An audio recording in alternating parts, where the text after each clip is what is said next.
Yes, I'm Batman. I'm Batman. I'm Batman, Alfred. I'm Batman. I am Batman! I'm Batman. I'm Batman. Greetings, Bat family. Welcome back to Holy BatCast, brought to you by real fans for real movies. Please visit our website, holybatcast.com. It's where you're going to find episodes of this show, as well as videos and merchandise and other links and things. You can also find us all over social media on Facebook, Instagram, and Twitter. Just search for Holy BatCast. You will find us. And please check out our YouTube channel and subscribe to that. I am doing weekly news updates for Batman. So you're getting your Week in Batman in less than 10 minutes on the YouTube channel. So please check that out and subscribe. If you're a fan of the show, would like to help support the show, make sure that it keeps going because random expenses pop up. We're on Patreon. You can go to patreon.com/holybatcast, and a huge thank you to all our patrons who do keep the show running. We cannot thank you enough. We are a part of the Real Fans Podcast Network, so you check out all the shows that are part of that, including the original RF for RM, or Real Fans for Real Movies, where we look at movies past and present. Also, Taking the Bullet, where Roman and Leroy watch bad movies so you don't have to. And Disorder, every Disney film, where we're looking at every Disney animated feature in order. Most recently on there, we talked about Peter Pan. So you're going to want to check those out. Go to rfforrm.com, or you can just search for those by name wherever you get your podcasts. As always, I'm your host, Andy DiGenova. Hi, and if you'd like to follow me when I'm not talking about Batman, you can find me on Twitter or on Instagram just by searching for my name, Andy DiGenova. Now, this episode, we're going to be looking at the new animated film, Scooby Doo and Batman, the Brave and the Bold. Joining me, I've got my partner in crime, the Robin to my Batman, the pork to my beans, Mr. Jamie Drewley. Hey, Jamie. Somebody really needs to find me an actual real-life Batman, because I'm pretty sure I'm under assault from Mr. Freeze right now. I think you probably are, you know. You would cry if you had tears yet to shed. Winter in the Midwest, it's a bad idea, people. If you don't have to do it, don't. I don't. So, thanks for the tip. There's a reason you went from the Midwest to Southern California, I'm sure. It's true. It's true. So, how you doing aside from Mr. Freeze taking over Indiana? I'm upright and breathing. It's hard to complain other than that. Yeah, true that. I hear you. Well, it's good to have you back after sitting out last week. Glad, ready to talk a little Batman and randomly some Scooby Doo, because why not? I'm all for it. Yeah, like I love the randomness of Warner Brothers being like, you know what there should be? There should be a Scooby Doo Batman movie. We should make that, and then people like us will buy it and watch it. So I love that they did. You know what my response was when I saw this was coming? What? What took you so long? Yeah, it seems like kind of a no-brainer in hindsight. Yeah, I mean, everybody loved the classic Batman Scooby-Doo crossover stuff, so I'm wondering why it took some 40 years to do it again. Yeah, well, and they're doing the Hanna-Barbera DC crossovers in the comics, so, like, why not in animation? Right. I'd be curious to hear how it's selling, because I haven't heard anything. You know, they don't really release those kind of numbers, but hopefully the sales will make it worth their while. I certainly hope it does.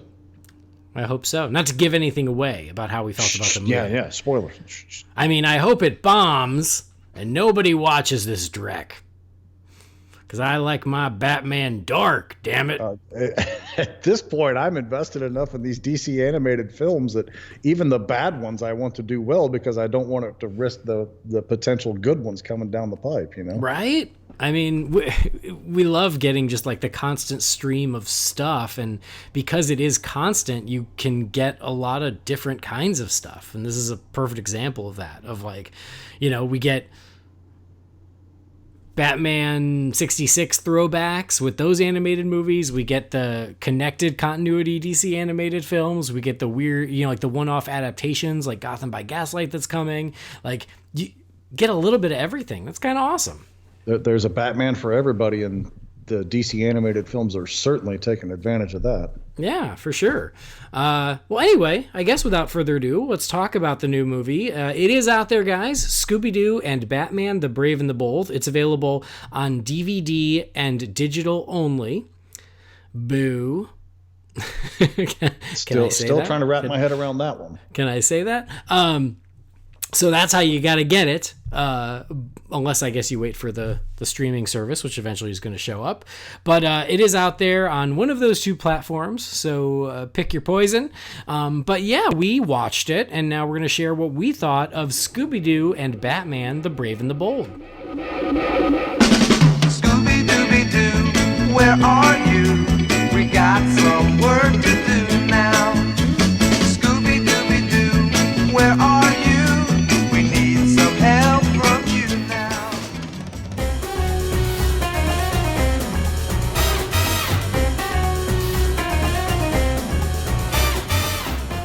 So Batman, the Brave and the Bold wrapped up its show in 2011. I can't believe it's been that long. It doesn't feel that long ago, but apparently it was. Yeah. So that's, whatever, 6.5 years, I guess, because it probably didn't end at the end of the year. I can't believe it's been that long, but it has been resurrected in some form to team up that version of Batman and that version of the DC Universe with the Scooby Gang and Mystery Incorporated in this new animated film. Again, you got to get it on DVD or you got to get it digitally, but it is a 75-minute crossover movie starring Scooby and the gang and a Batman that I think we missed. Because if you've listened to this show, you know that we love The Brave and the Bold. It's a great show. So I guess we'll start spoiler-free, as we always do. Give our reactions, then we'll let you know about spoilers. I don't know if you worry about spoilers, but there actually are some twists and some reveals along the way because it's a mystery. So it makes sense that there would be some sort of like twist along the way. But yeah, Jamie, you watched it. What did you think? Spoiler-free. Well, I'll just jump right in and say it. This is so far the best movie I've seen in 2018. Okay. It's the only 2018 release I've seen in 2018. I mean, we're 14 days in, 15 days. Yeah. But hand to God, I'll be surprised if this thing doesn't finish in my top 10 of the year. I love this movie. I just absolutely enjoyed the hell out of this thing from beginning to end. Maybe a wonky spot or two here or there, but I can easily get over that for as much enjoyment as I got out of this thing. The Easter eggs are plentiful, so much so that I could not identify all of them if I had to. Right. I love the fact that now I know they've done a lot of Scooby-Doo direct-to-video stuff, and there's a newer series or what have you. I have not kept up on Scooby-Doo at all over the years, so forgive me. I've not even seen the live-action movies. I watched the classic series, and that's pretty much the extent of my involvement with Scooby. So I don't know what's been going on, but the animation here really felt true to form to the classic Scooby stuff, but also the Brave and the Bold characters felt like it was very true to them. So blending the two together and making it feel like it was a seamless fit, I was extremely impressed by that. Yeah, I completely agree with that. Like, I was amazed. Number one, the animation, I think, was really great regardless. Like, I think it was just really good quality animation. But it was amazing how seamless the two styles blended together, and you just bought it. It seemed like they were already part of the same universe. And so, like, huge kudos to that. Absolutely. And I thought at first, I was like, Scooby-Doo meets Batman, the Brave and the Bold. And I thought that's really specific. But I totally get now. I mean, somebody thought outside the box, but they really put some work into the thought of blending those two because they do fit so well together, both tonally and, the animation, as we just discussed. I think there was some good writing going on here. I think the voice cast did a really good job for the most part. I think there were just maybe a couple of small misses on that. But again, way more to enjoyment than I can nitpick about here. The character levels of who they got involved here and the level that they did get them involved. Martian Manhunter, Detective Chimp. I was shocked. I had no idea any of these people were in this. I mean, I knew nothing about this going in. I never watched a trailer. I never did anything except for look at the box art for it. Was there a trailer? I don't know if there was or not. It's a valid question because I know I didn't see a trailer. I remember that it was announced. I remember seeing the art. And that's all I remember seeing. I mean, I would have to imagine that, yes, they released a trailer, but I missed it somehow. They didn't put it out there much. So literally, I think all I saw was that plus an ad on Facebook where the Batmobile gets painted like the Mystery Machine. I've been seeing that ad for 2 weeks now. But I haven't even seen that. Yeah, but like that's it. Like I had not seen a trailer, so I didn't know any of who might show up in this.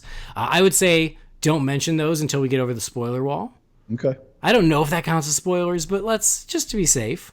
Well, because I'm stabbing in the dark here. I didn't sit here and keep a tally, but there had to have been 50 different characters in this thing. Oh God, yeah. Oh yeah, it was crazy. And that's the thing is going into this, I was like Scooby Doo and the Brave and the Bold. Hey, that sounds fun, great, but my expectations were in check because I'm like, oh, well, it's a crossover, so I don't expect to see much of Batman's world. I just didn't. I thought it was going to be them off on an adventure together.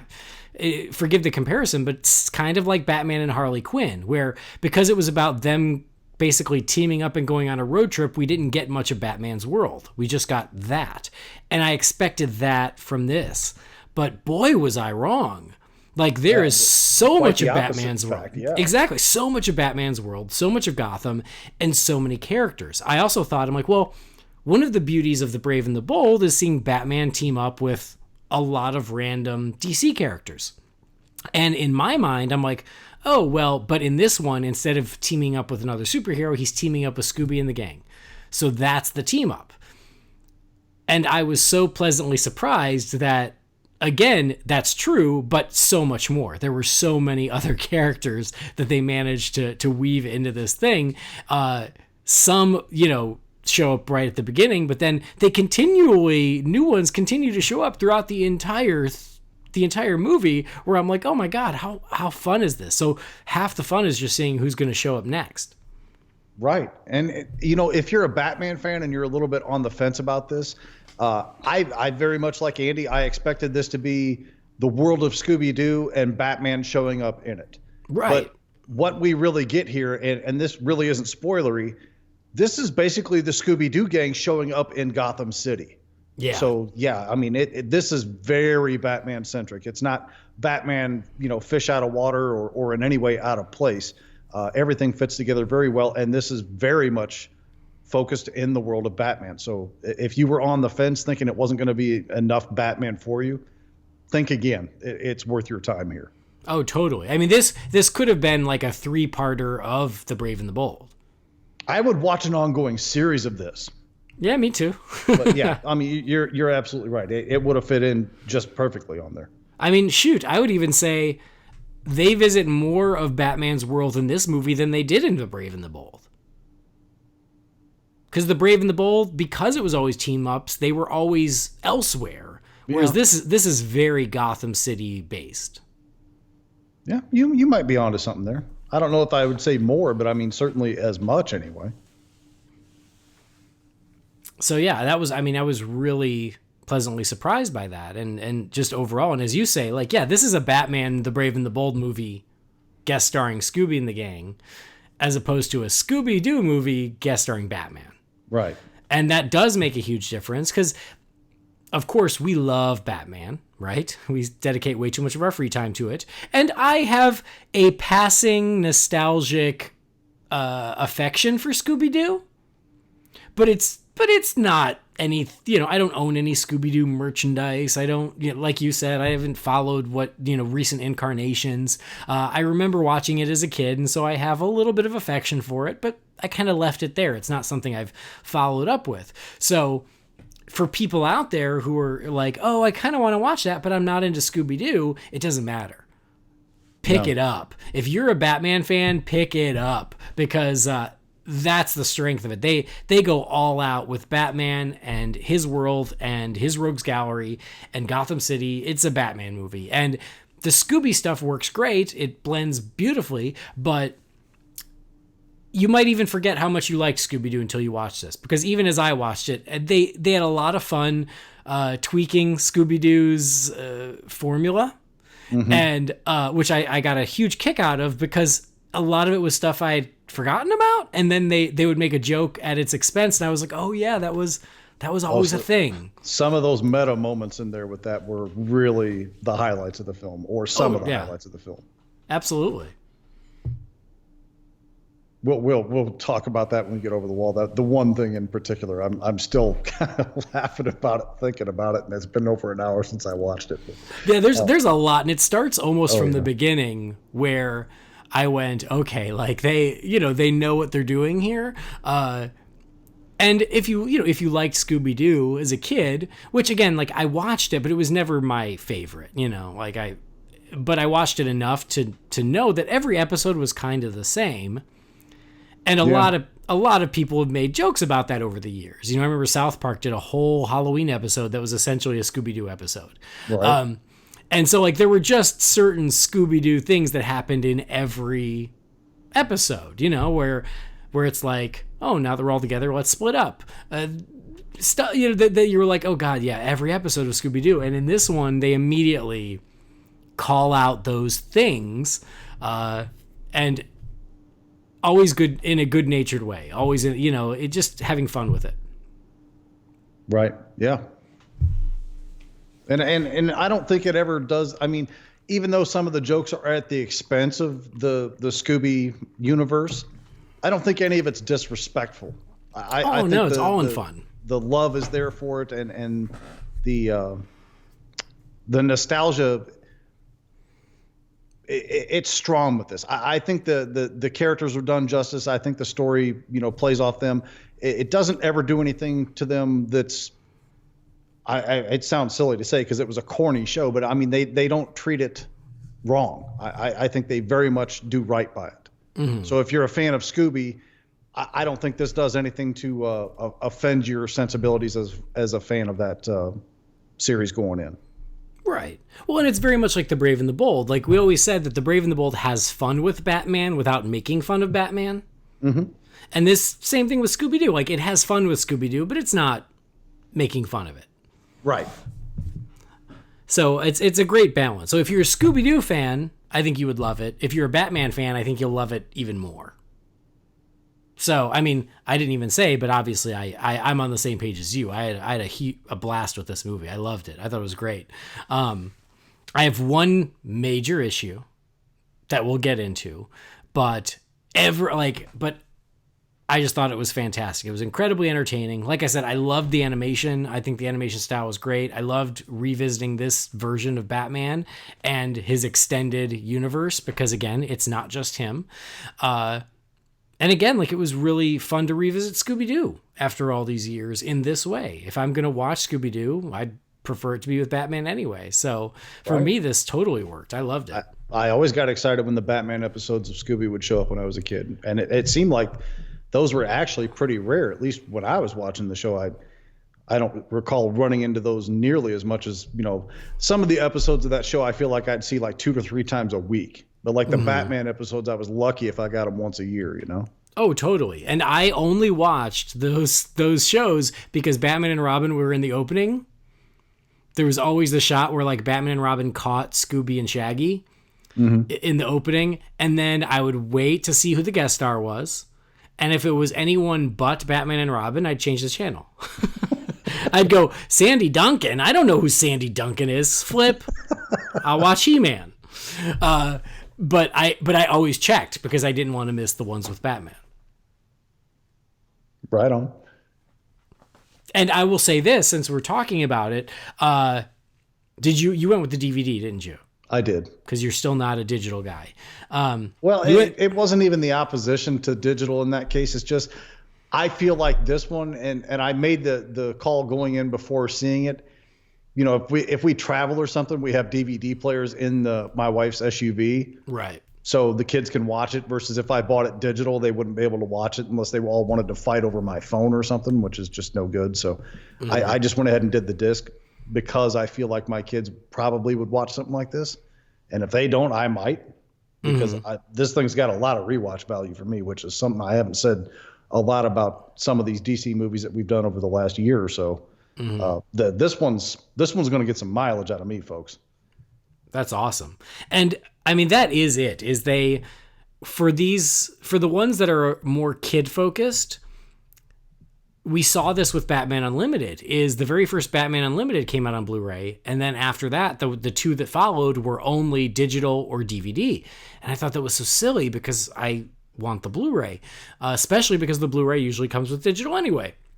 But because they're specifically kid focused, they're supposed to be for kids. They do that for the reason you said, is because people have DVD players in their vans and they don't have Blu-ray players in their vans. Don't ever accuse my wife of having a van. She'll choke you. Oh, really? Okay, sorry. Well, it's a sport utility vehicle, and she damn well will let you know. Well, excuse me. But that's why they do it, is because, a kid will watch something on an iPad or they'll watch it on the DVD player in the car. But the Blu-ray player is kind of doesn't factor into a kid's watching habits. And some of the newer, fancier vehicles are starting to get Blu-ray players in them now, but it's not a commonplace thing. Yeah. So that's why. And it's funny because like a year or two ago, I made a joke online about like the Blu-rays I buy that still come with a DVD. I made a joke about it. I was like, oh, that's really helpful in case I want to watch this movie in 1998. And all the parents who I'm friends with were like, you only say that because you don't have kids and you don't have to watch it in the car. And I'm like, that's okay, true. Yeah. Well, a lot of the 4K discs that I've been buying lately, I've had to buy duplicates of if it's something that the kids love, because 4Ks don't come with a damn DVD. You get the 4K disc, you get the Blu-ray, you get the digital. There's no DVD involved. I can't even think of the last example, but there are some that I have to buy twice because I want the 4K disc, but the kids are going to want the DVD. So, right. So anyway, this was a long way of saying I bought the digital one, you bought the DVD, and you told me, you were like, hey, but the DVD one has as extras, has the Scooby Doo episodes when Batman guest starred. And I'm like, oh my God, that's awesome. I love that. Guess what? They're not included in the digital. So boo. That is I was very disappointed because I was super psyched to get those two. They didn't include it in the digital. Because like I don't want to watch a DVD. I don't want to watch the resolution of a DVD on my TV. Like it actually does look really good. The colors and everything pop really well. There's no graininess to it. I mean, if you put that in and showed it to me, I would never have guessed it was a DVD and not a Blu-ray. Really? Well, but it's keep too in late mind, now. I'm not buying it twice. I have the players that automatically upscale it to 1080p. So. Yeah. Well, I'm not buying it twice. But anyway, I was super annoyed that like, okay, if you're only gonna offer it on DVD and digital, great, fine, but at least match the extras because I like the extras. Or just offer the damn disc with the digital code on it. I mean, exactly, right? That's the part that I don't get. Okay, I get that you want to either to cut out the Blu-ray because it's not profitable enough for you to release the deluxe with the 2 discs in the digital thing, but for the love of Pete, if you're gonna screw me and just give me a DVD, at least give me the digital code option. Yeah, exactly. Because then I would have bought the DVD, and whatever, like put it on the shelf and never used it, but still, like, yeah, include both. I'm so annoyed with this home video format thing. Anyway, do you realize I've been sitting around for like 3 or 4 weeks looking at Blade Runner 2049 on my Amazon Prime account, but I would have to pay $20 to watch it versus as of tomorrow, I think I can pay $6 and watch it. I mean, yeah. I'm not saying the movie isn't worth it, but I haven't seen it, and I have a real thing about buying movies that I haven't seen because I usually jinx myself doing that. So. I won't. But anyway, my point is I'm annoyed with how they decide to do all this stuff with the digitals. I don't like the idea that they offer it and then you have to wait a month to be able to rent it. Yeah. It bothers me. No, I hear you. This one I was okay with buying sight unseen because Batman. Yeah. I own the crappiest Batman movies. Why not? I figured it was a safe bet. So we both loved it, obviously. But yeah, I'm glad we got that out of the way. I wanted to talk at least about the what it was released on and what I missed out on before we get into the rest of the movie itself. But we both love the movie, so no matter how you buy it, it's a great movie. You just miss out on those bonus episodes if you go digital. So please, again, like if you were on the fence and you were like, I don't know if this is my thing. Especially if you like The Brave and the Bold. Like if you didn't like The Brave and the Bold, if you like didn't like that show, this probably isn't for you because it's very much that show, returning from the dead 6+ years later. But yeah, if you did enjoy The Brave and the Bold, there's no reason you wouldn't have a great time with this. And they, as we say, they pay a lot of homage to Scooby Doo and to Batman as well. So I don't think you'll be disappointed. But that being said, we're going to crawl over the spoiler wall so we can talk about everything more freely. So if you are worried about being spoiled, go watch it and come right back. If you're not worried about being spoiled, then good for you. Live dangerously. I respect that. But here we go. So spoilers for Scooby Doo and Batman the Brave and the Bold. So getting to what you were mentioning, or what we were both kind of talking around, is the fact that, like, I didn't know how many other... We'll just start with heroes. I didn't know how many other heroes were going to show up in this because I'm like, well, he's teaming up with Scooby-Doo. And I loved just from the outset that they created this team of detectives, of DC detectives, and made them the team for the movie. So it wasn't just Batman. And Batman, you know, the whole movie sets up with essentially Batman and this group. And I think they were called the Mystery Advisors of Gotham. Something along those lines. Something like that. I don't remember specifically. I think they missed an opportunity because that's just MAOG, which means nothing. MAOG. I thought it would like actually be an acronym for something, but it wasn't. But anyway, there were these Mystery Advisors of Gotham, and it was a team of DC superheroes. And the beginning was them essentially recruiting Mystery Incorporated, Scooby and the gang. And so I thought it was really clever how they were like, oh, well, Martian Manhunter he's a detective. He's a police detective. So he would be part of this group. Detective Chimp, obviously, would be a part of this group. Black Canary used to be a detective way back when. She would be a part of this group. Plastic Man. Now, I didn't know Plastic Man was a detective. In my experience, Elongated Man is a detective. There's been a lot of blending of those two, like the Ralph Dibny thing going on in Flash. That's got a lot of Plastic Man element going on to it, and I don't know. Somehow or another, they're either having an identity crisis for these two characters, or they've just decided to make the two the same one. I know, it's weird, right? Because Ralph Dibny was always a detective, and Plastic Man was always a bit of a screwball jackass, you know, like and so like in this one he's still a jackass, but now Plastic Man's a detective. But on The Flash, Ralph Dibny is a detective, which is true, but now he's a jackass, and I never knew Ralph Dibny to be that way. So you're right, it's so weird. They're like borrowing each other's traits, unless Plastic Man was a detective and I somehow completely missed it. That's possible. I don't have enough back, you know, the cartoon series that was on, gosh, it must have been the early 80s that had Plastic Man. Like, that literally is the most Plastic Man I know. Right. And that was just all him doing screwball antic stuff, which is basically what you see him doing here. So. Mm-hmm. Yeah. So is that everyone? Is that it was Batman, Martian Manhunter, Detective Chimp, Black Canary, Plastic Man?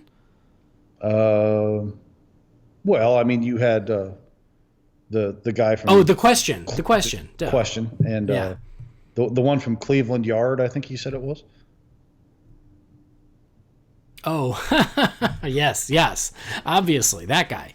And then yes, you get Aquaman. So I'm still laughing at him too, because that was outrage. I mean, Eureka! I almost died laughing at that. Like, you can't do The Brave and the Bold without that Aquaman. And so I love that they knew that, because I feel like Aquaman was the breakout of The Brave and the Bold. And so it's like, no, he's not a detective, but he's still going to be part of this movie. And so, so it was The Question was the other one I forgot. And then Aquaman, who desperately trying to fit in with all the detectives, even though that's not his thing. And I loved when he was like, well, I can name, over 400 species of fish by sight. And it's like, that's ichthyology. That's not detective work. And he says something about, I can detect the currents. And he goes, that's oceanography. Yep. But yeah, like, I thought it was like a really smart way to be like, oh, who do we include in this movie? Well, they're teaming up with Mystery Inc. It's going to be everybody who solves mysteries. Cool. I like that. And then later on, they involved Bullock, who's another detective. So I thought that was a nice touch as well. I mean, they really stayed, for the hero side of it, they stayed detective-centric on it. And I thought that was a really cool touch. Because, they could have brought in, any number of other characters. But, Bullock was just fun. And Bullock's not a character I have a great attachment to or anything. I thought that was a fascinating choice to stay so focused on being all the detective characters that were in there. Oh, totally. Like Aquaman is really like the only odd man out for that. And let's face it, he was really played for comic relief anyway. So yeah, right. And I think that this is the first time we've seen Bullock in The Brave and the Bold. I don't remember seeing him in The Brave and the Bold. I don't either. I've seen every episode of The Brave and the Bold, but I've seen most of them once. So I don't know it the way I know like Batman the Animated Series, but I feel like that was true about a lot of characters in this film. I think this is the first time we're seeing Bullock. I think some of the villains is the first time we saw some of them as well. Like Harley Quinn shows up. I don't remember ever seeing Harley Quinn in The Brave and the Bold. I definitely not, because my daughter would have worn out the disc if it was. So I'm like, so we get the Brave and the Bold version of Harley Quinn for the first time. Killer Croc. I think this is the first time we saw the Brave and the Bold version of him. Yeah, I think you're right there too. So like there's quite a few like that where I was like, if they showed up in the Brave and the Bold, I don't remember it. Then there are some that, like, obviously Joker I remember from Brave and the Bold. I'm pretty sure Penguin showed up in the show as well. A lot of the more randos as well, like Catman and Zebra Man and Polka Dot Man and all these random. I came away being like, this may have more villain cameos than the Lego Batman movie. I think it might, because I seriously think there was probably 8 to 10 characters in here that I kept looking at going, I have no idea who that is. Oh, I'm with you, especially when it came to the villains. There were a lot that it was just cool to see them, and even some of them I think had only been cameos on Brave and the Bold, like Mr. Freeze. Like, we get Mr. Freeze in this, but I don't think he ever played an important part in the series. I think he did show up because I remember the design, but like, he shows back up here. Like, there was a lot of that, but then there were even more where I was like, I don't think we've ever seen them before. And then there are the ones where I go, yeah, I have no idea I don't know who that is. Right. I'm completely lost. There was one who had like eyes. He had like eyes on his costume. And I was like, I don't know who this eye guy is. I have no idea. It was by me. Well, and even Catwoman shows up in this, and I really like that it was a very non-traditional Catwoman. Still comics accurate to a certain time, but not a design you ever see anymore. And I give them a lot of credit for like pulling that old school design out of the mothballs and using it for this.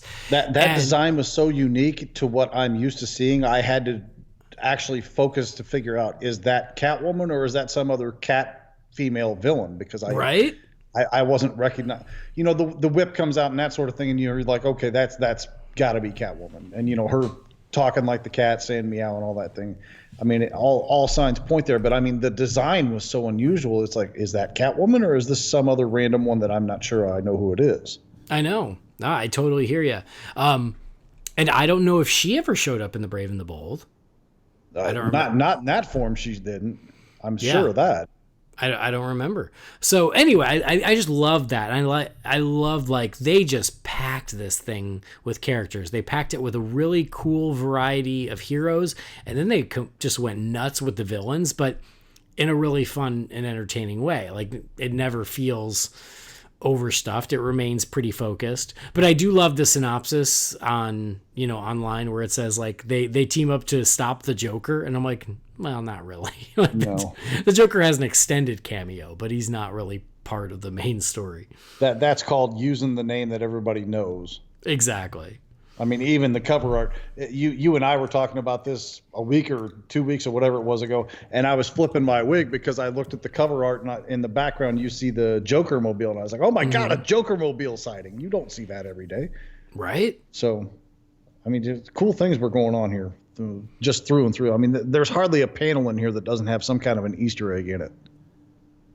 especially when they get to the whole Arkham Asylum thing, which is amazing. And I'm not going to start jumping around or anything, but I love that Arkham sequence so much. Oh, it was great. I love the whole thing I love that the whole thing was set up as a mystery. I like that I was surprised by the first reveal. I was completely not surprised by. I 100% saw it coming from the very beginning as far as who was the Crimson Cloak. I just knew. And then like once they found the footprint that looked like clay, I was like, well, who the hell else is it going to be? So I was not shocked at all by that. But then I thought that too. But then they get to the point where the weird spider-like creatures chasing them around in that wherever it was they were, and I kept thinking, in the Batcave. Was it in the Batcave? Yeah, it was in the Batcave. Yeah, it was. You're right. I kept thinking to myself, is this thing ever actually going to turn into Clayface, that we can recognize? And it never did. And I'm like, well, maybe this is something else other than Clayface. But, all the traits and the abilities and everything else just pointed that direction. So they did a lot of keeping me off balance with the way some of these characters were presented, and that they didn't look in their traditional fashion enough to where I wasn't thinking to myself, is this or is this somebody else? Yeah, Catwoman, Clayface. I mean, even Harley for a second. If she hadn't said puddin' and pulled out the mallet, I wouldn't have been entirely sure about her, because her appearance was so much different than what I'm accustomed to seeing. Yeah, and because she was kind of like a 20s flapper, which was unique because I'd never seen that. So I was like, and I thought at first like that was just what she was wearing. But then by the time they went through it, I was like, no, I guess that's just her look here is that, which I thought was interesting. But yeah, you mentioned Clayface. It was funny because early in the movie, very early on, when they're trying to, they're trying to figure out who they're up against, and Batman just lists off a couple villains. And I think he says Joker, Clayface, Two-Face, and he just randomly throws it out there, which I thought was smart because like it just subconsciously puts it in your brain, so that way when the reveal happens later, you're like, oh yeah, like even if you didn't know Clayface, it was set up from the beginning. Yeah, I never put that together till you just said it. So yeah, it was subtle, but it was cool. But yeah, I mean, I get what you're saying. Like when it became Clay Spider in the Batcave, you were like, oh, I thought the same thing. I'm like, oh, I thought it was going to turn into Clayface, but it's this creature, and it's because Clayface was spread all throughout Gotham. But still, I was like, I don't know who else. Of course, it's going to be Clayface. Who else? But then there was a second twist, which I completely didn't see coming with the question. And so I guess that brings me back to one thing I really, really liked about this movie. It's a Riddler movie. Pretty doggone good one at that. Yeah, so at the very beginning when they're fighting the Riddler, I was like, oh, cool. Like it's a cameo of the Riddler for like the first fight, and then that'll be that. And then I was really happy that the Riddler was essentially the villain for the entire thing, even if you don't always know it. So I love that they really leaned into the Riddler on this. I thought that was so cool. I love his look in this. Something else I have to mention is towards the end, once Batman knows there's something up with the Riddler, and he calls into Arkham and he says, yeah, can you check on cell DC 140? Did you pick up on that? No, but I'm going to guess Detective Comics 140 is Riddler's first appearance. You're correct. Yes. I was like, DC 140? What? That's awesome. So yeah, I thought that was really great. I'm telling you, there are more Easter eggs in this thing than the White House lawn. It's insane how many Easter eggs are in this. Mm-hmm. So yeah, like, I mean, that was great. There's another one where, Batman says something about the corner of Ruby and Spears. And do you get that reference? The Ruby Spears Superman. Ruby Spears was an animation studio. Yeah. And it was an animation studio that spun off of Hanna-Barbera. But Ruby and Spears, they developed the original Scooby Doo show before they created their own production company. They did a Superman series too, though, Yep. didn't they? Yep. Yeah. But then once they were their own, they did Ruby Spears Superman, they did Plastic Man, they did Alvin and the Chipmunks, they did a bunch of stuff in the 80s. Ruby Spears was around. So when I heard that call out to Ruby Spears, I was like, oh, what a cool little homage. Yeah, I didn't even catch it. Yeah, you have to be an animation nerd. I should have caught that because I know the Ruby Spears Superman reference, but I didn't catch it when they said it. So yeah, so I thought that was really cool as well. Speaking about Scooby, which, developed by Ruby and Spears, again, from the very beginning, they kept making jokes about the tropes of Scooby-Doo. Like, there's a certain point where, like, they're being chased by the ghost, and they're like, why are we always running towards the ghost instead of away? This seems to happen every time, or something like that. And then Fred says more than once, he's like, we do what we always do. We split up and look for clues. And there's a bunch, like, where they're like, they seem like, oh, sometimes Scooby and Shaggy wander off, and Batman's like, sometimes. And they're like, okay, every time. And there's just a bunch like that throughout where they, if you watch the show as a kid, that, they had a lot of fun with that. yeah. One thing I want to call out before I forget to do it, because I know I'll forget to do it, and then I'll be just mad because I wanted to make sure I made a point to say it. The amount of respect that is shown between the two universes to one another, to me, is one of the true upper tier highlights of this film. And I say that because Batman recognizes Mystery Incorporated's ability and skills, so he wants to invite them to be part of this exclusive club that he has that even other members of the Justice League aren't allowed to be a part of. Mm-hmm. So, I mean, that shows a tremendous amount of respect that he recognizes their skill and invites them over to do that. But on the other hand, the Scooby people, like Fred flips his wig over Black Canary. Right. And I think that's fantastic. And Velma flips her wig over the mention of the Batcave, and I think that's fantastic. And the whole Ace the Bat Hound thing with Scooby, I mean, everybody's kind of got their little thing that they geek out about, and I just love that. I think that showed so much love and care that they put into this on both sides of that fence. Yeah, that's a great point. And along those lines, I love when they're at the Batcave and Batman takes off, and he goes, you figure out where that soil came from. And Velma says, oh, you're going to let me use the Bat Lab? And he goes, of course, we're partners. Yep. And same thing, where it's just like this really cool thing of how much he respects them and trusts them. Absolutely. And I love that Black Canary referred to Fred exclusively as Ascot. Yeah. Well, it was so funny how how Fred, had that crush on Black Canary, and then Daphne had that crush on Batman. Mm-hmm. Which understandable all around. So I thought that was really great. And I feel like they really, I feel like made an effort to make Daphne stronger than maybe she used to be historically.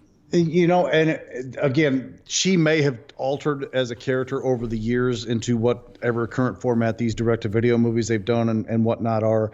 And I know there's a hugely popular series running right now called Scooby Apocalypse. I don't know anything about that. So again, my point of reference is only that classic series. But right, if there was one change I appreciated from classic series to this, it was the fact that she was not just a ditzy, clumsy damsel in distress kind of a character. She actually served a great deal of purpose with these word jumbles and everything that she kept doing. I thought that was a really nice touch. I thought it was a nice change, and I don't know when that change occurred, but this is the first time I've seen it, so I'm going to call this that change, and I really liked it. Yeah, I agree. I didn't know that either. I mean, I don't think she was ever really ditzy, but she was always just kind of there. I feel like they never really figured out what her character was. Well, I mean, she was just kind of there for the Fred's arm candy or whatever. Right. But they always constantly referred to her as danger-prone Daphne because by some clumsy measure or another, she'd trigger a trap or bump somebody else into it or something like that. And there was none of that with her in this. Right. So yeah, like, so they had her solve the puzzles, and then even there's a point where they have to jump from the mystery machine into the Batmobile, and everyone's like, great. yeah, everyone's like, oh my god, we have to jump from a moving car to a moving car, and Daphne like is like, woo, and just goes for it. So yeah, like I really liked that those little shifts they did with her. Definitely, yes. So yeah, that was really cool. Another thing I want to call out because I loved it and I thought it was hilarious was when they kind of have the little scrap with Riddler's gang toward the beginning there, and right. Aquaman's there with him. You know, Batman kind of says, you know, here's my reinforcements, you know, Aquaman in question and all that. And they get done with it and they're taken off to go to their meeting for the Detectives Guild, whatever their name is. And he tells him, you know, Arthur, you stay here and clean up. And he's all mad about it. So he sends out his little aquakinesis thing to the giant squid, and he comes up, and I don't remember what his name was, but it was like Ralph or something. It's like, Ralph, you clean this up. I lost it. Right, where he's like, you leave me to clean up the mess, and then he calls and goes, hey, clean up the mess. Yep, I thought that was hilarious. Yeah, totally. I really liked kind of the backstory too, and what they did with that as far as like Batman's failure or Batman's unsolved case, Batman's regret of, you know, he went and he tried to save these. I love that we got a call back to Batman's original costume. That was amazing. Even the Batmobile itself. Yeah, the Batmobile. Totally. I love that. And so like you get like this backstory of how, you know, there was this portal scientific experiment and he tried to save them, and he saved one but not the other. And I thought that was great as far as a through line throughout the movie of Batman trying to correct a past mistake. I thought that was cool. I liked the reveal that the one guy was the Riddler. He was Edward Nygma. And what I couldn't help but think, because you've got that in the past, you've got a flashback of when this happened in the past, and the one guy gets lost to the portal, and at the very end the Riddler reopens the portal and they think they defeat him, and then Batman realizes that the other guy is still alive inside and he has to go in and save him. And I'm like, this is just like Big Hero 6. Yeah. It's like the same exact thing when they have to go into the portal and save that test pilot. But in this one, no one sacrifices themselves. They all make it. But yeah, I just kept having Big Hero 6 flashbacks. I never pieced that together until you just said it. But yeah, you're on top of it. Kind of the same. But anyway, I loved. Again, I thought that was really cool. Okay, let me get into my complaints, so then we can talk about good things again. Okay. Here's my biggest complaint, and it's one of those things where I just have to go with it. But when the mystery gang gets framed, all the other heroes are way too quick to be like, oh yeah, they're guilty and let's chase them down. I was like, you really think that Batman and the Scooby Gang are guilty? Like, I just never bought it. I'm like, I know that it's happening because that's how the movie's got to go. But I was like, Black Canary and Martian Manhunter are too smart to be fooled by this very obvious frame job. And yet... Well, not to mention Martian Manhunter could have just kind of done a little mind scan thing and figured the whole thing out. But. Right. So it was just one of those things where I'm not buying this. Like, you know who Batman is. Like, you really think Batman's in the wrong here? Come on, guys. Like, give me a break. I don't even know that particular subplot needed to be there about trying to frame them up for something. But, right. You know, I guess. But in the case that it is there, that's one of those points that maybe suffered some from only having a 75-minute runtime. Yeah. Like you could have expanded on it a little bit more and made that a little bit more convincing. Like showed those other heroes like Manhunter and Canary and them saying, well, there's no possible way it could be. And then like more evidence shows up pointing toward it. And they're like, well, we know Batman, you know, we know he's stand up, but we don't know these kids from, you know, Adam. So we need to be a little bit more leery and distrusting of them perhaps. But in a 75-minute runtime with as much stuff that was already packed into here, I guess that was something that suffered a little bit. So yeah, I know. And like I said, I have to just go with it. I think that the reason it's there is because when the chips are down, you can't, like, the audience can't say, well, you've got a whole room full of other superheroes. Why aren't you just calling them? And by putting them on the run, it's just up to Batman and the Scooby Gang. Yeah, I guess. So I think that's probably the purpose for it. I just thought it didn't quite work, where I was like, you guys are really chasing Batman. Like, you really think he did something wrong? Come on. Although they already did an entire movie about chasing Batman and Superman around after some event. Well, that's true. Which is a great movie. I love that one, by the way. That is true.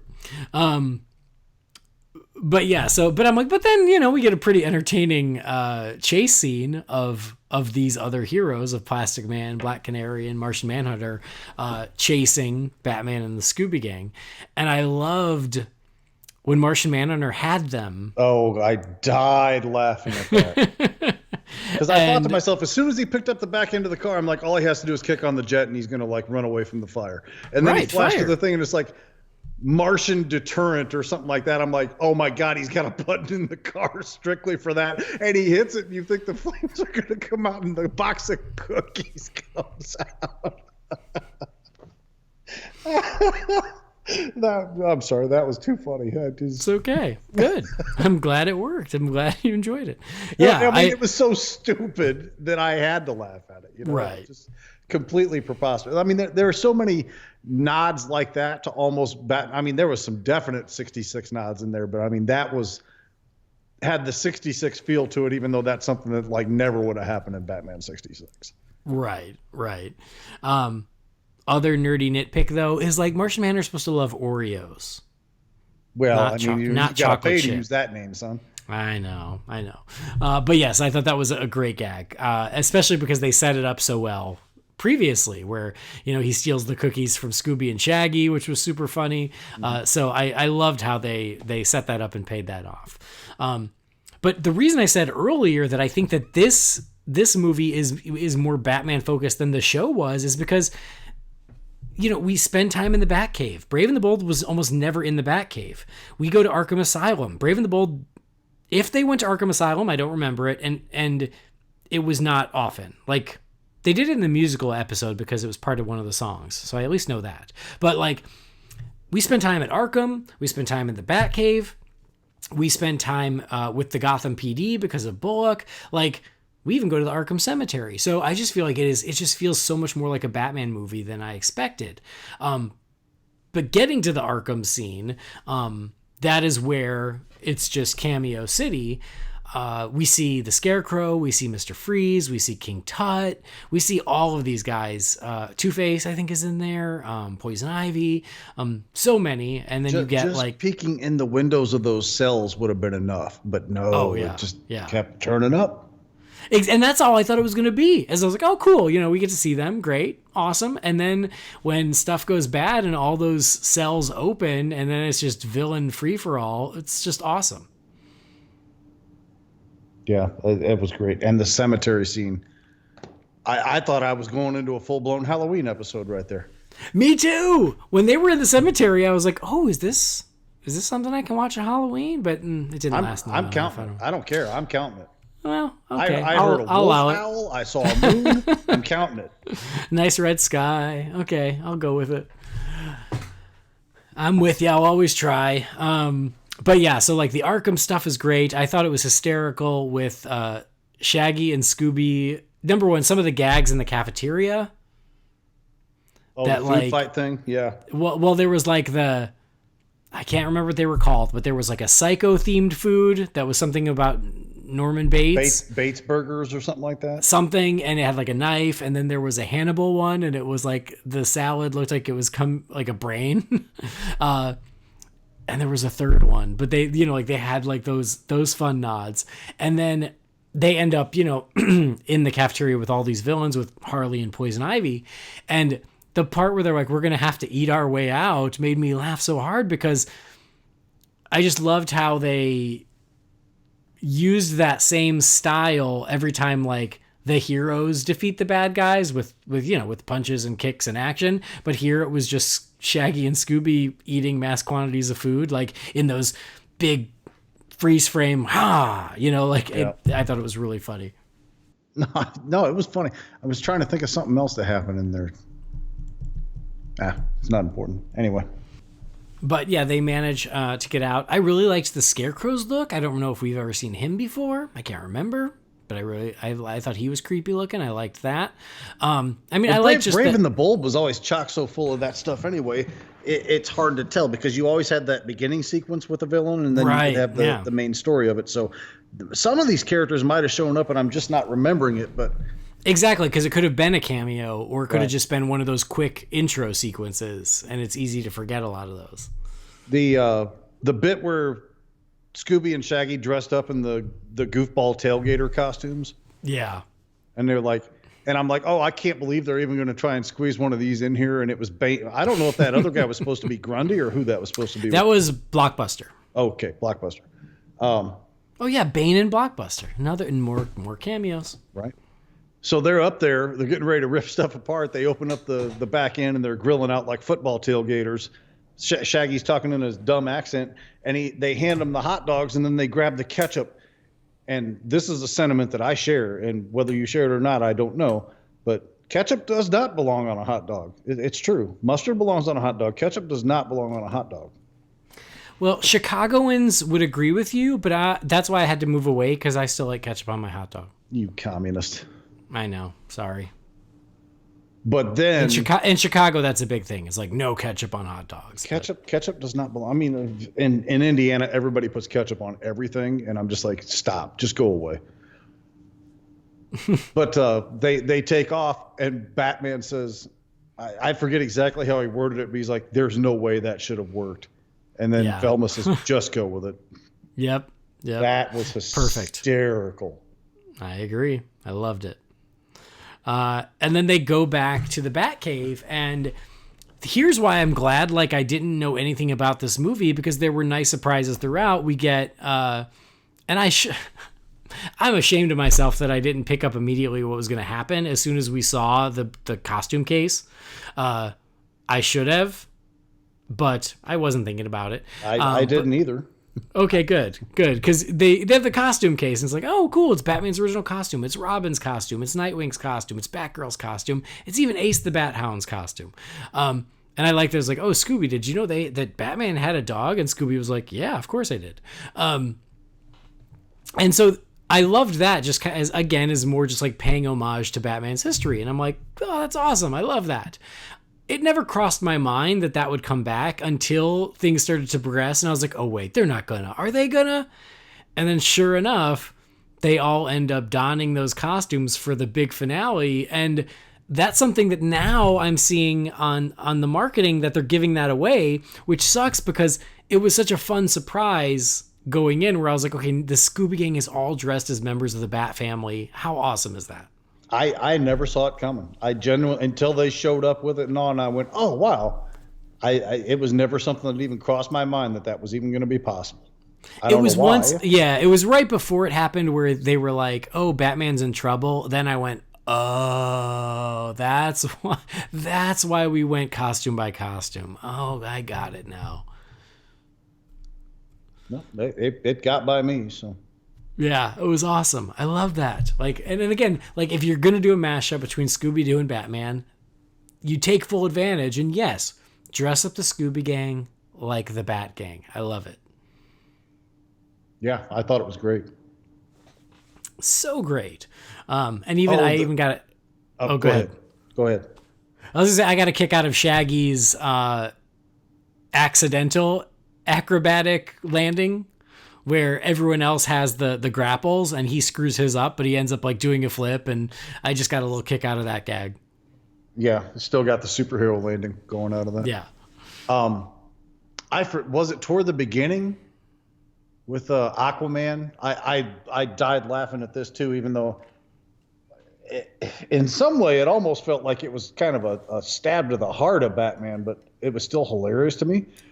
Where everybody kept trying to ask him, what's in this case file that you won't share with anybody? And I think it was Aquaman that asked him, did you lose another Robin? Oh, yes. Yes, totally. Oh, good call. Well, and even when they were looking at the costumes, they were like, oh, all your sidekicks. And he goes, former sidekicks. you know, which I thought was kind of unusual because they're all dead. That's the dark harsh. Side of Scooby Doo. They are all dead. They were all in that cemetery. You didn't know. Watch it again. Look in the background. Holy cow! Dick Grayson gravestone, straight from BVS. I was gonna say, it seems to me I've heard Dick Grayson gravestone before somewhere. Yeah. So anyway, that was such a great idea, great surprise. But again, now I'm seeing it on the ads, and I'm like, well, I get it. Like, it's a fun thing to sell. But I was happy that I had no idea that was going to happen. We jumped. I was into this thing ice cold, so I had no idea what was coming, and for me, it made for a really enjoyable experience. Yeah, me too. Exactly. I went in completely cold, and we jumped over the impromptu chase between the Joker and the Penguin and about 100 other random villains while they're on the run. Once they evade the superheroes, they end up in this chase. They end up going to this bar where all the villains are hanging out and end up in this big chase with them. So you do get your Joker mobile, and we get a Penguin mobile with, complete with shooting umbrellas, and then the Joker mobile was shooting cards, and a really super fun chase action scene. I love this, and it was just like pure geeky fun, but nothing wrong with that. I got a chuckle out of the Joker mobile when they showed it, and then they panned into the cabin of it, and I got a chuckle out of it because all I could think to myself was clown car with all of those people crammed into it. Oh, right. I mean, it was totally a stupid thing in my own mind, but I still got a laugh out of it. Yeah. So I love that extended cameo, I guess, of those guys. And this is where we got a lot of the, like, at least in Arkham, most of the villains, I was like, oh no, I know who most of these people are. But it was this chase where a lot of the weird ones came out. Oh yeah, when they were fighting on top of the truck or whatever, I didn't know who hardly any of those guys were. Right. So, yep, they saw the Lego Batman movie and they're like, okay, challenge accepted. We're down. And there's a certain point where I love that even when it's over, they end up, the other superheroes catch up. They end up taking these villains into custody. But I love how they're like, oh, like the Penguin's like, oh, we let him, we lost him. And the Joker was like, yeah, but for a chase, what a gas. Like he just had a fun. Mm-hmm. And then Penguin said something like, oh, I need a new boyfriend. New friends. Yeah. I really like how that show does Joker. I don't know why. The design and the voice and the way he's portrayed, I just really get a kick out of him. That's so classic, like the whole Dick Sprang inspired look of all these characters. It's really cool. It's really classic. And I think for me, what I love so much about it is at this point, it's novel. You just never see these characters in this way. And I love that this version is taking advantage of that and giving us a Batman we don't get anywhere else. Right. And not just Batman, but all these guys. I've been trying to tell people for years, and Guy Milks is one of the people who surprisingly is resistant to the show because he thinks it's too hammy and too, kid-centric or whatever. And I try to tell him this thing is a love letter to those old days of Batman, Golden Age, Silver Age stuff with Batman and the characters and the way they're done. I said, I can't comprehend somebody who loves those books the way that you do. You wouldn't get at least the respect for this show, the way that they show love and respect to that style. Mm-hmm. Yeah, absolutely. Not to say the show doesn't ham it up, because it does, but I think it never does it at the wrong time, at least in my opinion, that I've seen. Mm-hmm. I don't find anything eye-rolling about it. Yeah, I agree with you. I never have an issue with it. They know their tone, they know where the line is, and so I feel like they really confidently keep it where it needs to be. So anyway, and then we mentioned there's multiple climaxes. There's the Scooby Gang dressed as the Bat Family taking out Crimson Cloak, who ends up being Clayface, with the convenient Bat Dehydrator. Thank goodness for that thing. Hilarious 66 throwback. Oh, totally. I just wish they had the molecular dust separator. Well, I mean, you got to think portability as you're walking around there. You know? Well, obviously.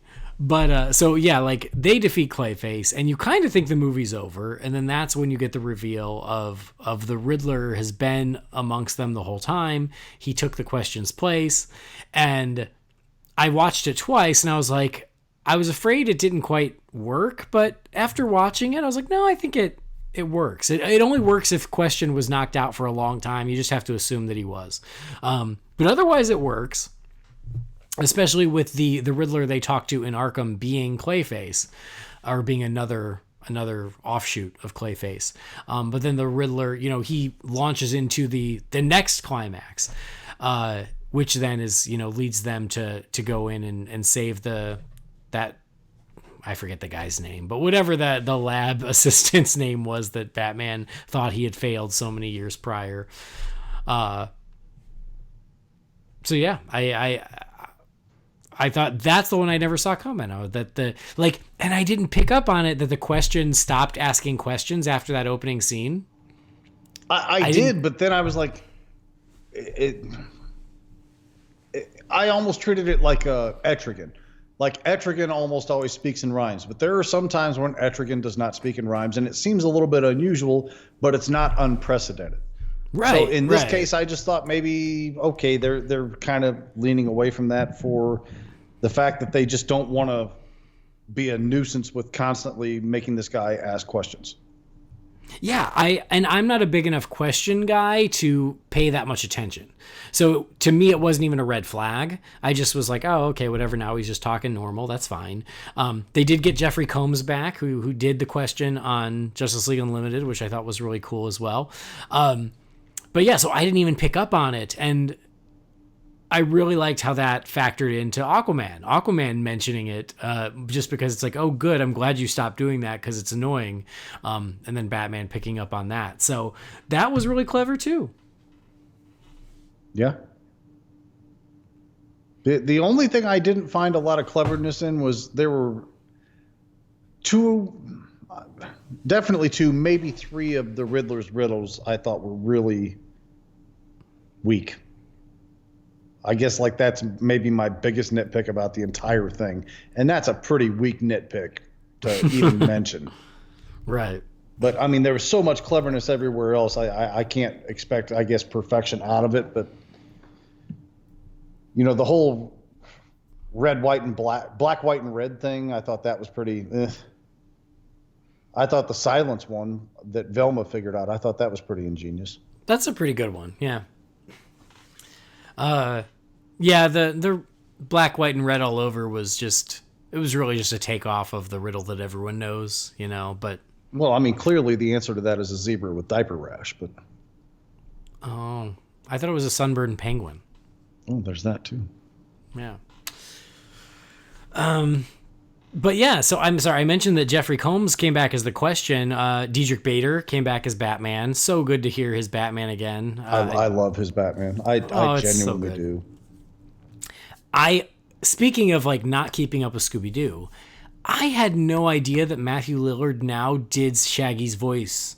I was going to ask if you knew whether or not that was a recurring thing or if they were just smart enough to do it for this film, but judging by what you just said, it must be a well, I'm only assuming it's a thing because obviously he played Shaggy in the live action films, which like you, I never got around to seeing. I have nothing against them. I just never made it a point to see them.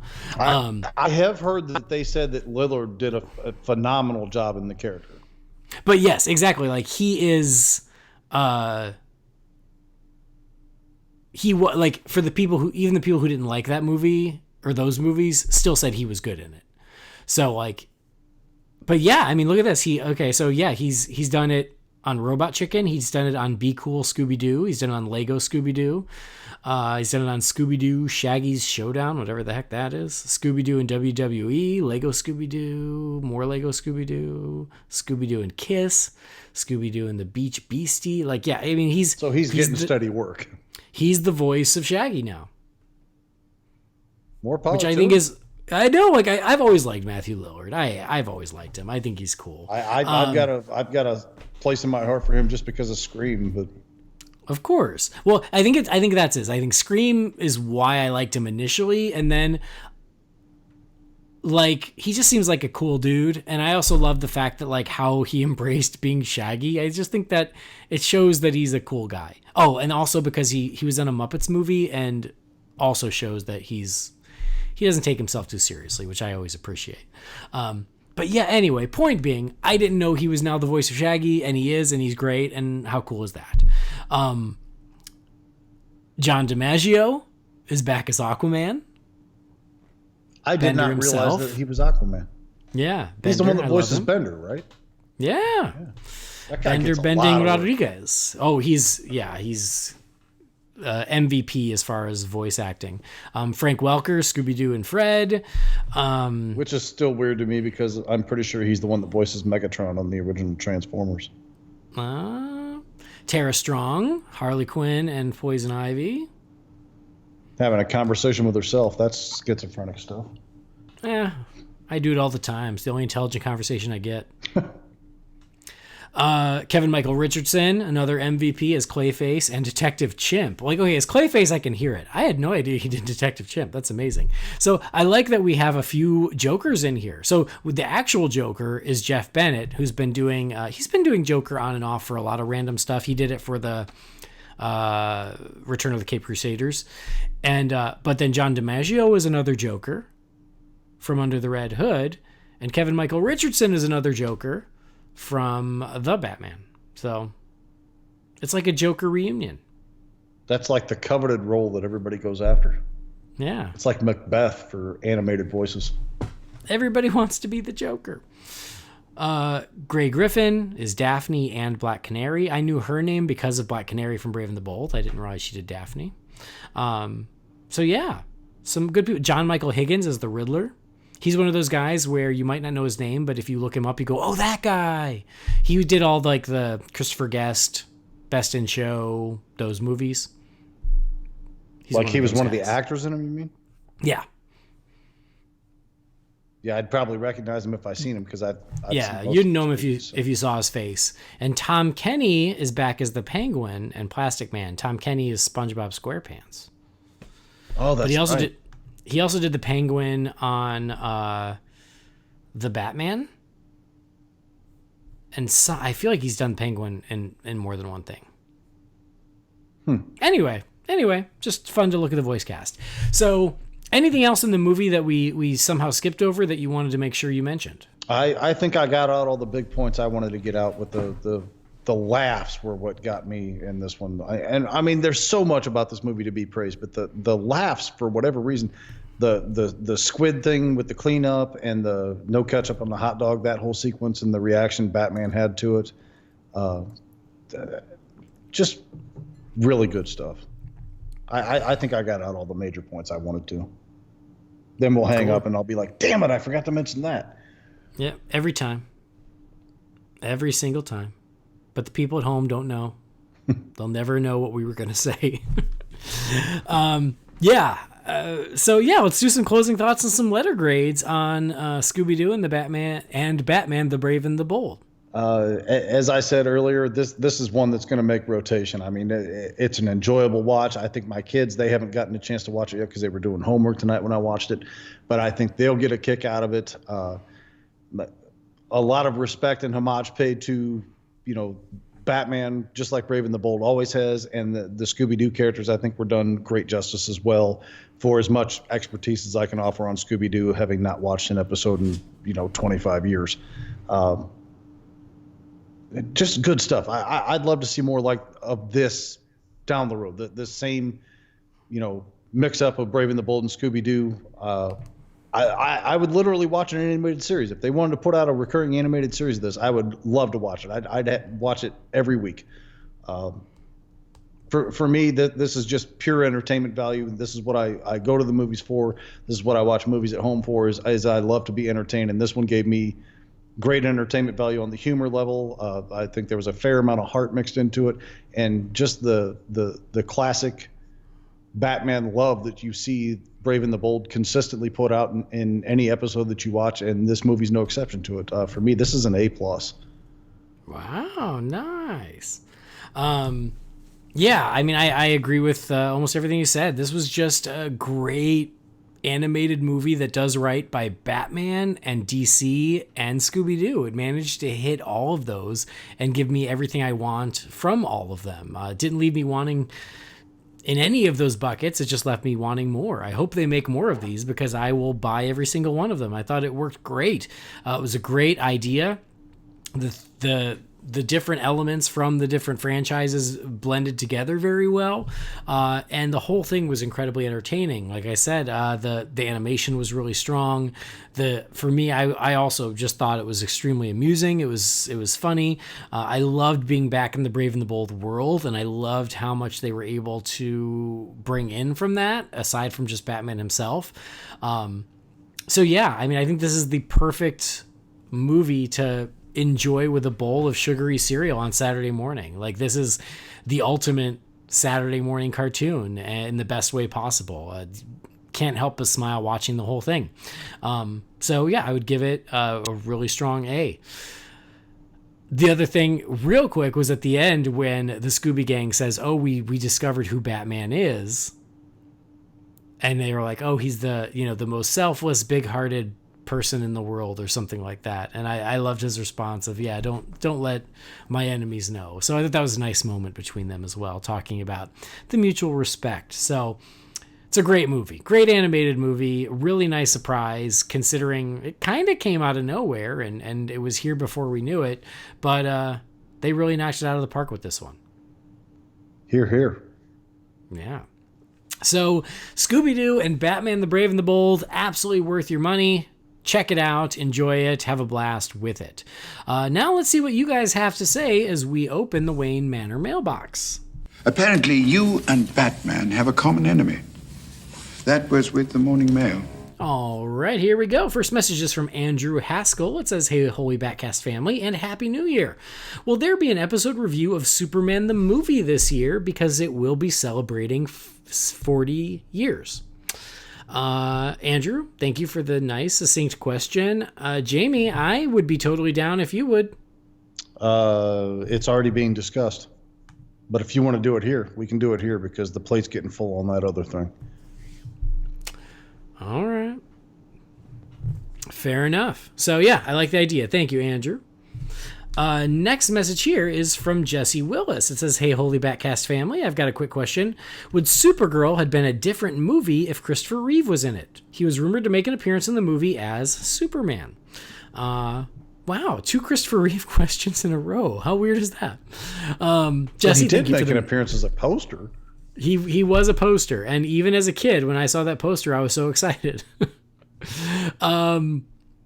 I think the movie would have been essentially the same, but would people have been maybe more into the movie if he had showed up? I would say yes.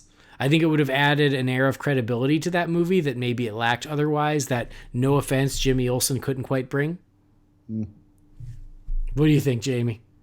I mean, if he was like a mainstay character that was heavily involved in it, like showing up to help her battle at the end, maybe the acceptance would be different, but then it kind of cheapens her because she shouldn't need help at the end because she's as strong as he is. I don't know. I'm not one of those people that likes to bash on that movie. I mean, I recognize it's a product of its time, and it certainly has it's more than its fair share of issues, but I kind of like the movie as it is. But yeah, it's not terrible. As far as acceptance, having Chris Reeves just show up and say, "Hey, cuz, how you doing?" and then taking off into the sunset, I don't think that would have made a lick of difference. No, but if he had showed up early on to be like a mentor, and then again at the end to say "great job," I think it would have made a difference. Maybe, I don't know. Do you know what I remember about that movie? Like, isn't there like a whole ridiculous scene at Popeye's Chicken? Is it Popeye's Chicken? There's sure you're not thinking of Little Nicky?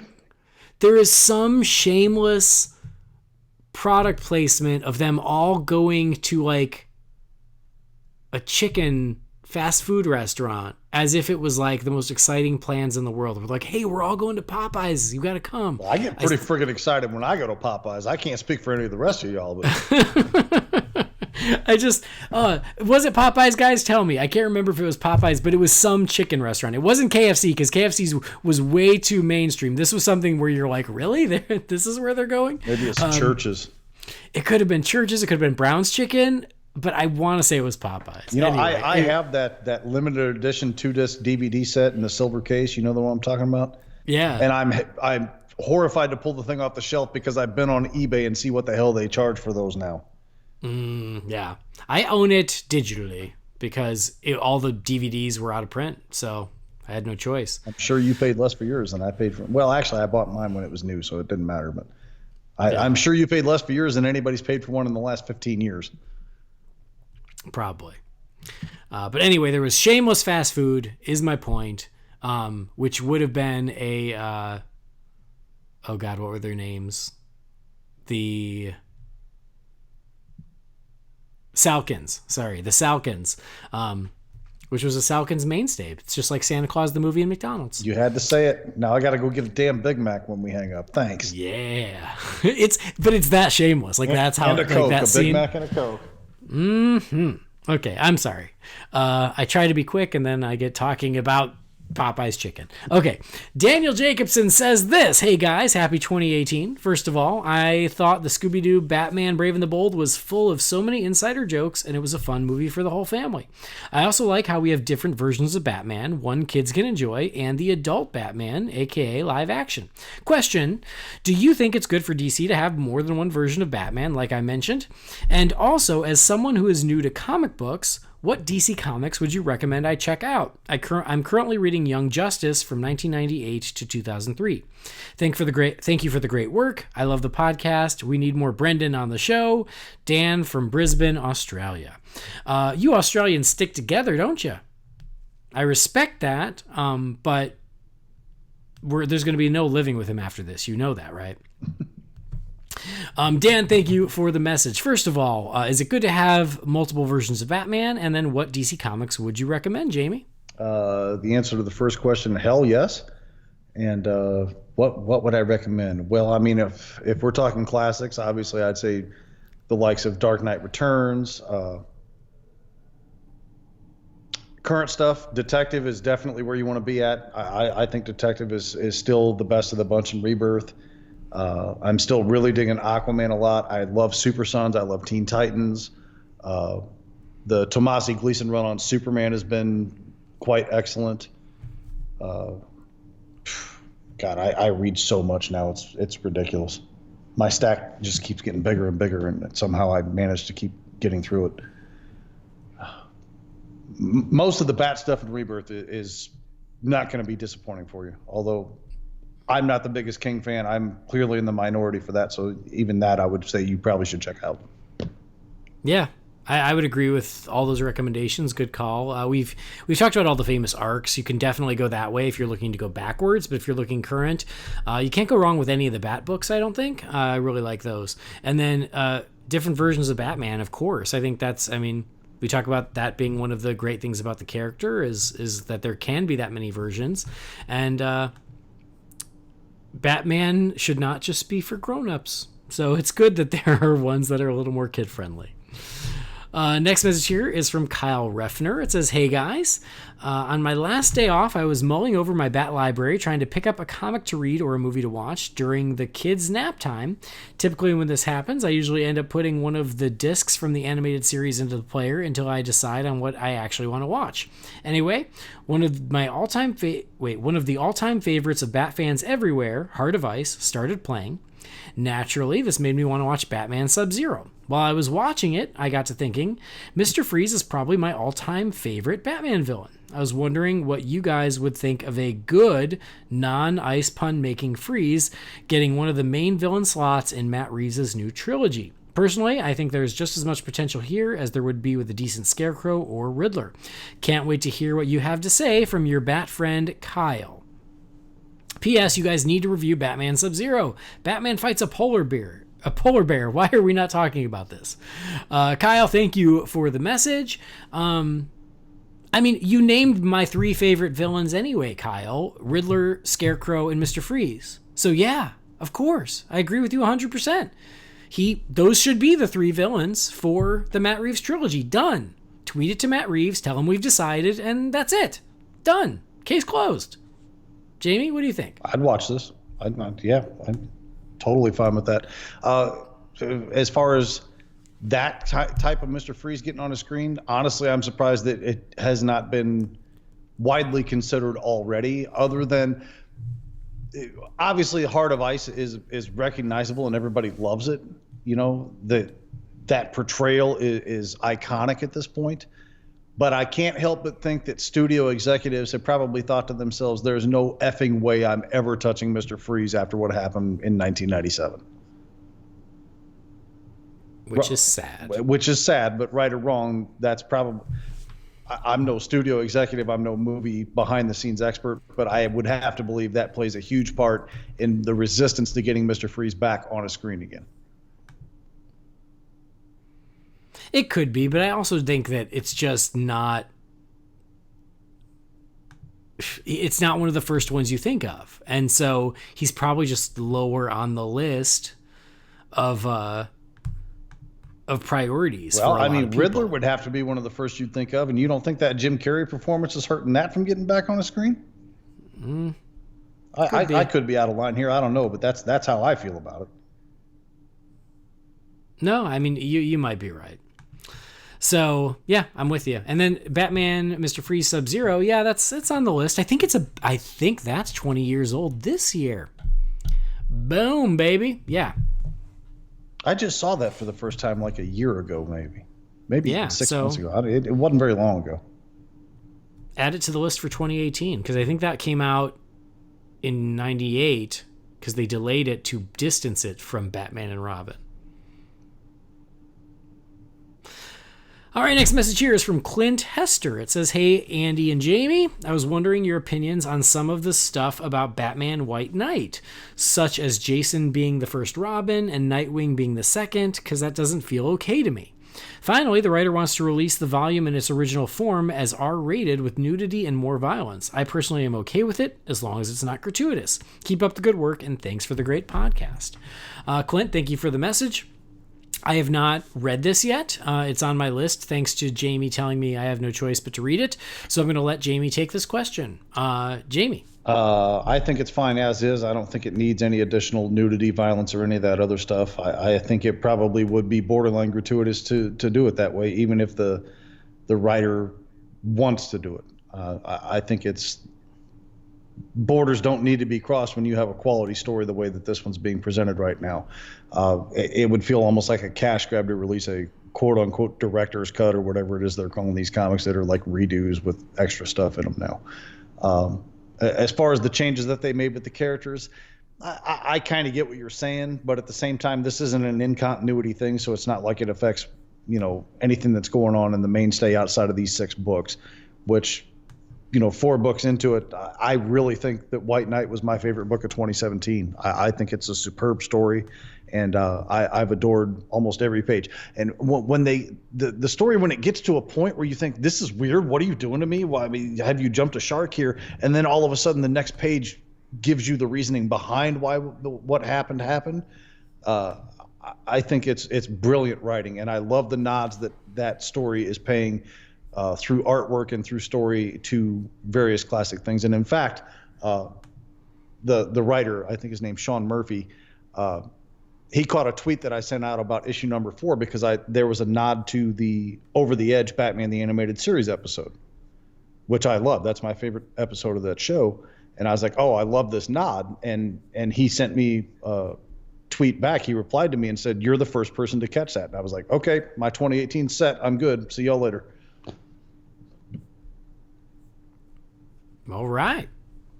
So yeah, I think it's fine. I don't mind them toying with the characters the way they are because it's a great friggin' story and it's not going to affect continuity. Cool. And I mean, I would agree with you. If it's an Elseworld story anyway, so that's when you can screw up stuff like that because it doesn't really matter. Next message here comes from some joker named Lee Malaby. Who? Yeah. Lee Malaby. He's mad at me. He sent me a message the other day telling him we can't be friends no more because I said Ralph Dibny was cool. Oh, I like Ralph Dibny. I guess I can't be his friend either. Oh well. You know Lee, he's grumpy. Which is why he and I get along so well. Yeah, you're like Statler and Waldorf in the Muppets. That's perfect. We're the bald Statler and Waldorf. Okay, here's what Lee says. He goes, "Hey guys, I've got a question for Jamie, Andy, and whoever. As a relative newbie to the world of Batman, my knowledge of the mythology comes from the movies. As watching a recent episode of Gotham, sorry Jamie, we love it, I wondered when Bruce actually becomes Batman. What age?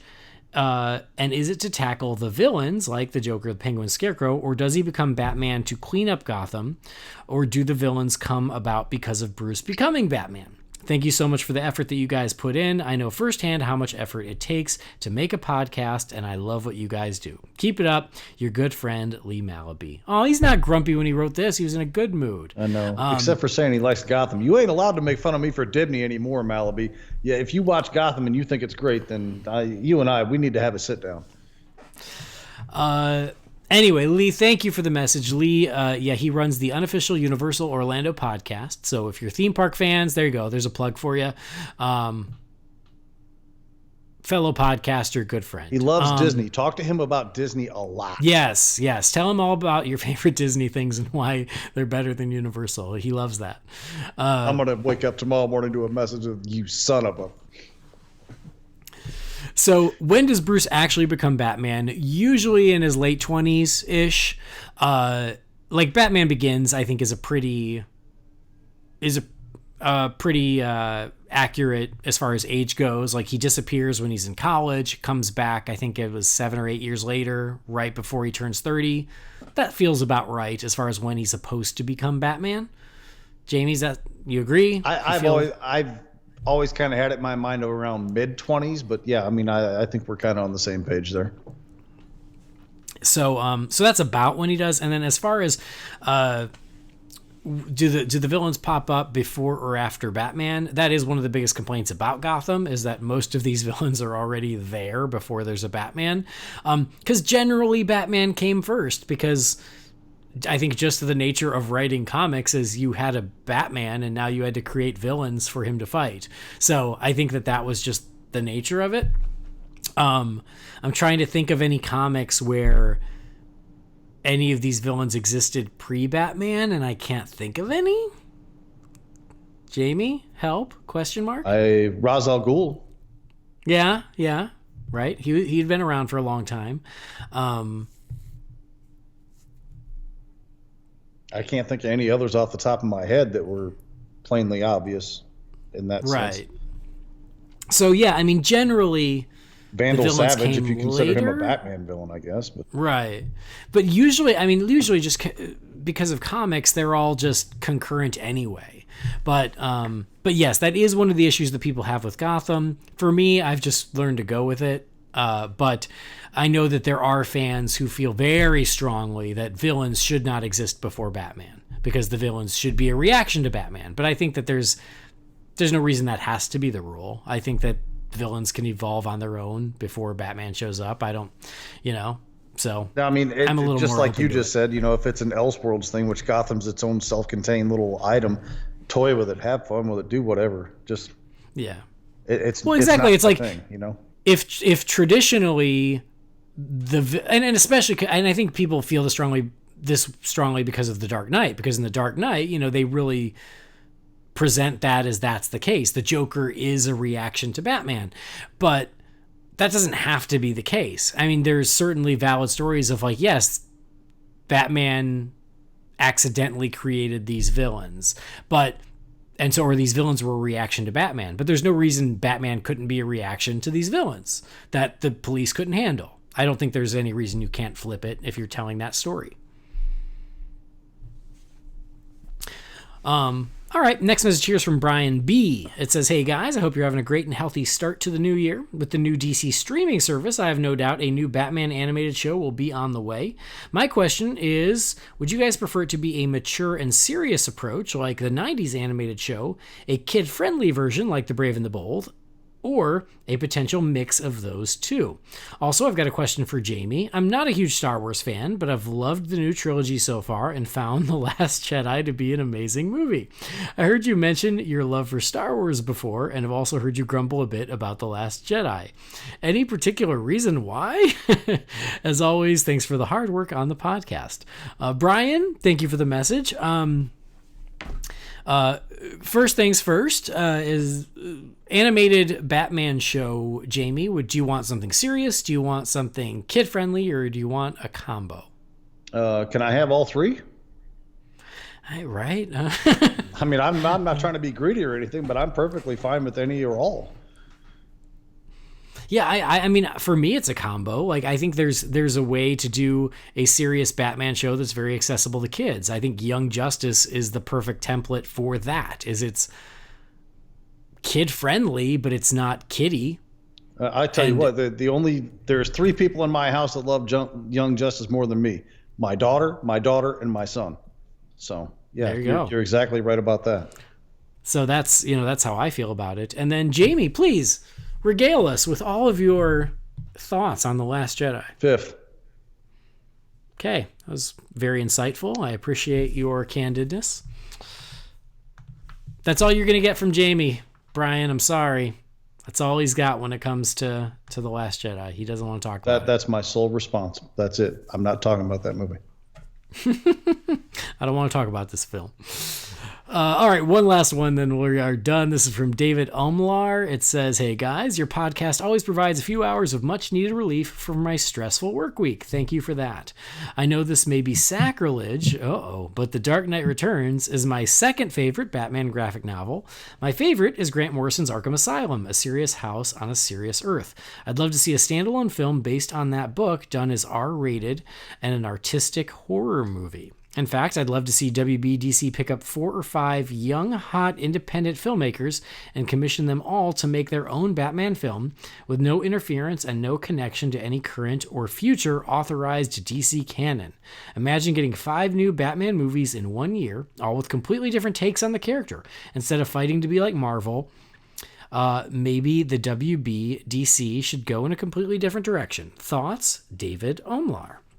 David, thank you for the message, and thank you for the kind words as far as us providing a little relief from a stressful work week. We, happy that can be the case. Jamie, thoughts on maybe smaller, more independent filmmakers taking on Batman and doing their own random thing with it, including maybe an adaptation of Arkham Asylum? I wouldn't have any objection to it. It would certainly be something that you could probably reel some budget back on, because you don't have to worry about too much CGI with a lot of the Bat villains. I mean, we've had this conversation before. I would have no opposition to it. I wouldn't have an opposition to having multiple Batman movies released a year, although I don't think you could do it theatrically and have audiences really grasp what was going on. I mean, like, you wouldn't release 2 or 3 James Bond movies in a year, let alone 2 or 3 James Bond movies that don't have the same James Bond in them. You know what I'm saying? Yeah. If you did it for like a series, like a premium cable thing where you like have, auteur Batman going on, where you do like 10 episodes and each one's done by a different thing, I could see that maybe working on the DC app or something. Maybe, I guess. I don't know. Theatrically, I think it's best to just kind of focus on keeping the continuity with what's going on, because as much trouble as this shared universe has had, and we know Batman can exist, on his own just fine, that they want to keep that door open to have Batman be able to interact with Wonder Woman, Superman, Flash, all these other ones. So I think that would just, having that much content flying around on movie screens would be a problem. Yeah, I mean, I think you bring up some valid points. Number one, I'm going to say, David, I think your Arkham Asylum movie is coming in some form or another. I feel like that premise just keeps coming up when we're talking about new Batman solo films. So I mean, it might and it's probably not going to be a direct adaptation of that graphic novel, but I think that you're going to get some variation on it in a live action movie sooner than later. But as far as this other idea, I would love it. Of course, I love the idea of getting everyone's different take on Batman. But to Jamie's point, is it feasible? Probably not. It would be confusing. People would probably just get Batmaned out. There are some people who already are Batmaned out. Like, Leroy likes to always say he's Batmaned out. So doing 5 in a year, it would probably push that. I love the idea of what you said, Jamie, of doing that more in a TV show format on HBO, where every episode is like a 90-minute episode and essentially is like a mini movie, and they could be drastically different takes. I think that would be really cool. And someone else recently threw out that idea in the mailbox as well of doing something similar to that in a TV format. So I love the idea. I don't necessarily think it's realistic, but we would see anything Batman. And so to see these really unique takes on it, I think would be really cool. I'm not familiar with the name Serious House on Serious Earth. Is that the original Arkham Asylum that he wrote, or is that some kind of a sequel? No, that's it. It's just the subtitle. Most people just call it Grant Morrison's Arkham Asylum, but that's the full what title.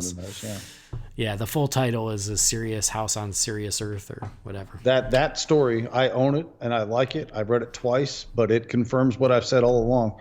Grant Morrison is really talented, but that is one weird mofo. Yeah. Anyway, that is it for the Wayne Manor mailbox. If you've got questions or anything for us, you can send those to holybatcast@rf4rm.com. Thank you to everybody who wrote in. We really do appreciate that, and it's fun for us. We do love to interact and hear what is on your mind and answer whatever random questions come our way. So thank you for that. Something else you can do for us is, of course, always leave an iTunes review. It's something quick and easy that you can do to help support the show. We haven't gotten a new review since Christmas, Jamie. So we have none to read tonight. Everybody's still in a tryptophan coma. Cut them some slack. That's fine. I understand. People are busy. They're all like me in their post-holiday depression, and I know how debilitating that can be. It's rough. Mister, I started my Scarathon a day ago. Yep, it's begun. I also bought all the pumpkin coffee on clearance. My man. And so I've got pumpkin coffee. It's going to last me at least 6 months. It's amazing. They have those Starbucks ones where you blend it together, like you have the packet mix stuff, and then you have the little Keurig cup. So you put the stuff in the thing, and then you the packet in the cup, and then you mix it up, and it's like a pumpkin spice latte. Mm-hmm. I bought 5 boxes of that, like maybe a month, 5-6 weeks ago tops, and I'm already down to the last 2 boxes. Like I'm into the second to last box. It's a problem. I may have a problem. It is.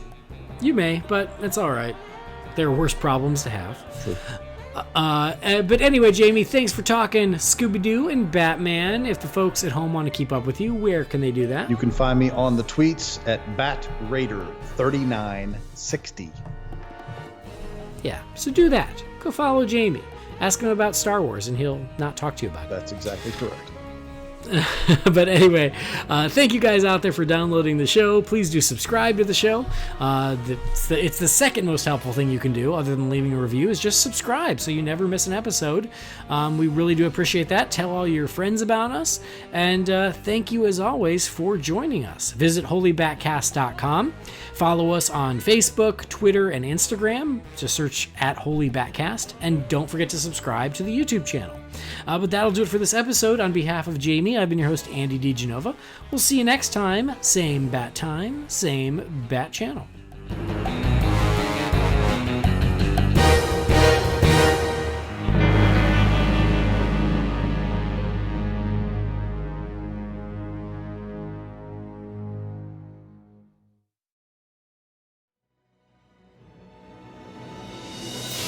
Holy BatCast is brought to you by real fans for real movies. Remember, the thoughts and opinions shared by the participants are theirs and theirs alone, and do not represent the companies or organizations they happen to work for.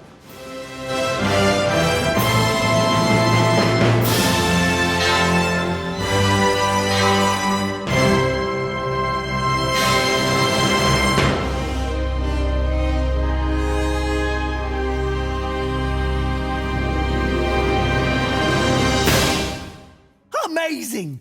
Like, who's Edward Nygma? The man who would become the most twistedly clever criminal I've ever faced. The Riddler. The Riddler? All this time, I never realized he was involved with Professor Milo. We have to question him. Do you know where he is? I do, but you need to stay behind. Are you kidding? We've explored tons of spooky places. You've never been any place like this.